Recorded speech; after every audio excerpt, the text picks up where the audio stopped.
Hello, and here is part 2 of my top 10 list. So, picking up where I left off. Number 5. Michael Douglas in Wall Street. This is probably no surprise to fans of Oliver Stone's work, but Gordon Gekko remains to be one of the best characters that he has ever created.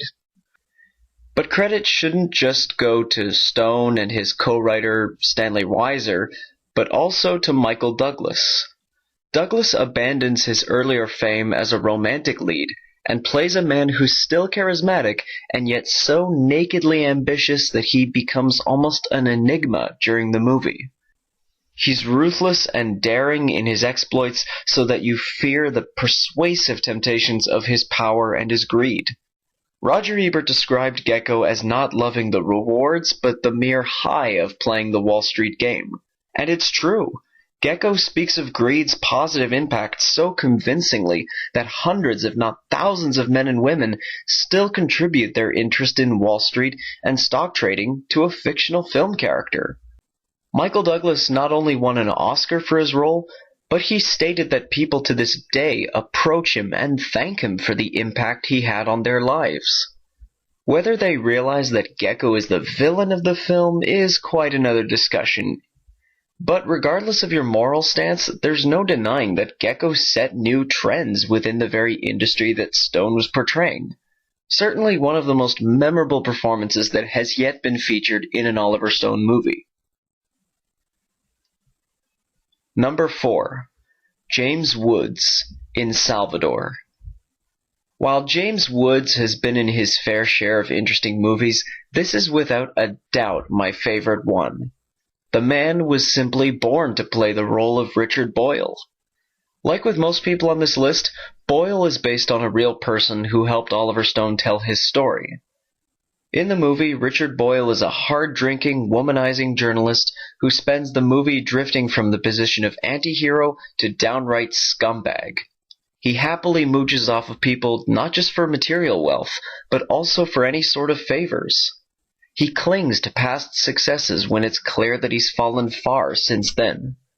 He spends his time with a motley crew of other journalists, drug addicts, humanitarians, and his family in El Salvador.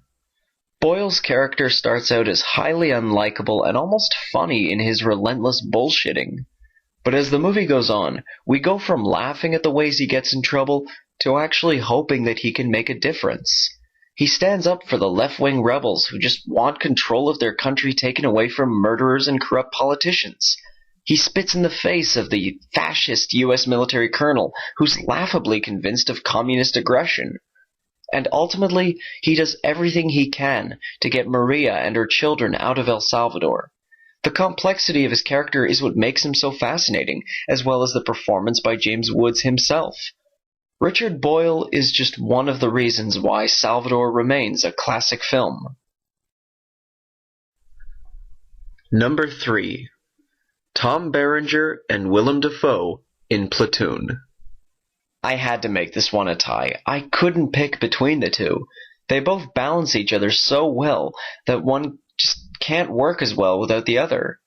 Barnes and Elias are paradoxically different and yet exactly the same. They're both veteran soldiers, they're both trying to be good sergeants, they're both looking after their men, but their methods and their viewpoints are what separates them and makes them bitter enemies. Elias is plagued with doubts about the war, and he strives to protect the humanity of the soldiers under his command. One way they do so is to get high on hallucinogenic drugs and listen to the counterculture music. Barnes, however, is disgusted by the kind of escapism that Elias relies on. He sees any distractions as dangerous, claiming that every man has to do his part to keep the machine running.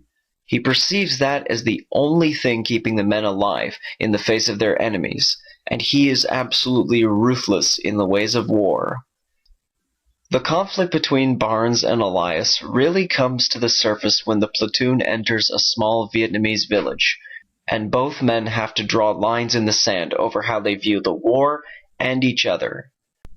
The rest of the platoon ends up taking sides even as the two men sprint closer and closer to a confrontation that will decide the fate of all the soldiers under their command. Tom Berenger and Willem Dafoe give powerful, emotional performances as their characters. And while Stone's love for symbolism might be seen as a distraction to characterization, I'm inclined to accept it. Platoon remains to be one of Stone's best movies, thanks in large part to the performances, especially Berenger and Dafoe. Number 2. Robert Downey Jr. in Natural Born Killers. I already knew that Downey Jr. had given one of his best performances in this movie, but after watching it again recently, I realized just how amazing Robert Downey Jr. really was in the movie. I personally believe he has never been better, not even when playing Tony Stark or Kirk Lazarus or Charlie Chaplin. This is him at his most fascinating. The character of Wayne Gale is a slimy, despicable character. He feeds like a leech not just on the violent crime going on, but on his society's frenzied interest in these events. He fuels the fires, glorifying the deeds of these damaged people so that they become celebrities, for all the wrong reasons. Just like with Richard Boyle, Wayne Gale is eager to get fame and fortune, but unlike Boyle, he has no principles whatsoever when trying to get those things. His greed and his ego lead him to interviewing Mickey Knox in the middle of a maximum security prison. During the interview, he pretends to be the moral center, harshly criticizing Mickey's actions to make for good television. But when the camera stops rolling and Mickey's interview is a success, Gale ecstatically hugs Mickey, showing his contempt for the public whose interest he paradoxically depends on. This is why it becomes so satisfying when the tables are turned against Wayne Gale and he's forced into a situation where his own inner demons are finally unmasked to reveal his ugly nature.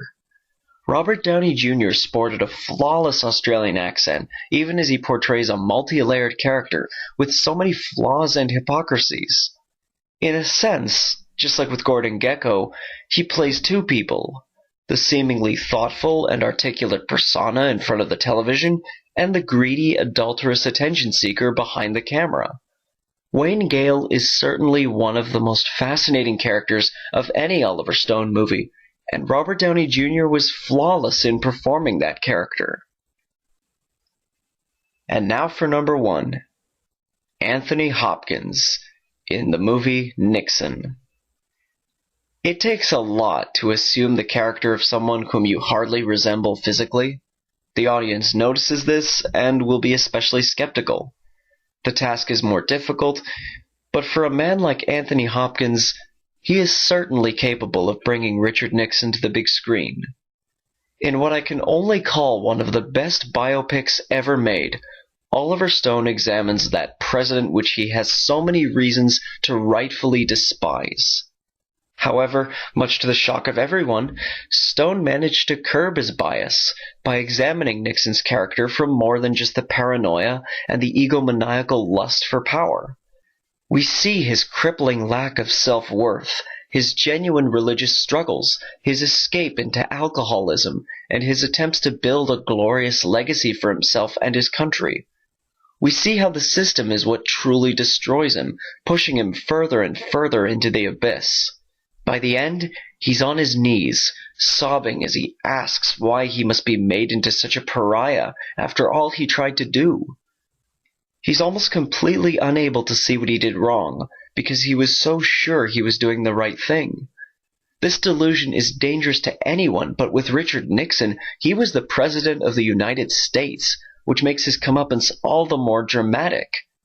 Anthony Hopkins takes us on almost every step of the way towards that infamous downfall. Hopkins convinces us that he is Nixon, plain and simple. He conveys all the emotions of a man whose corrupted soul horrified the people he governed. Stone and Hopkins ensure that Nixon's story plays out like a Shakespearean piece, with operatic elements to heighten the drama. Despite the abundance of great supporting characters, Hopkins is still required to carry the movie on his shoulders, and for a movie that's over 3 hours long, his accomplishment is especially impressive.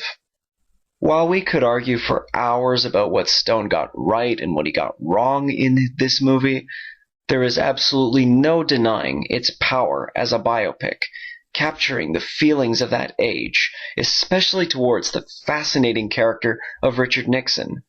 He remains a complex, enigmatic figure, someone who will polarize us even in death.